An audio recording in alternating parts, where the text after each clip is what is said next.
Xmas అంటే ఏంటి తెలుసా? పరివర్తన. క్రిస్మస్ అంటే పరివర్తన.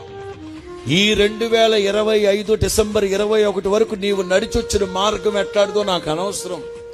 ఈ రాత్రి నా దేవుని వాక్యం నీతో సూటిగా మాట్లాడుతూ ఉంది గనక ఇక వదిలిపెట్టాలి వాటిని. నీవు గతంలో వచ్చిన మార్గం కలవరం, గతంలో వచ్చిన మార్గం తాగుబోతున్న మార్గం, గతంలో వచ్చిన మార్గం తప్పుడు మార్గం.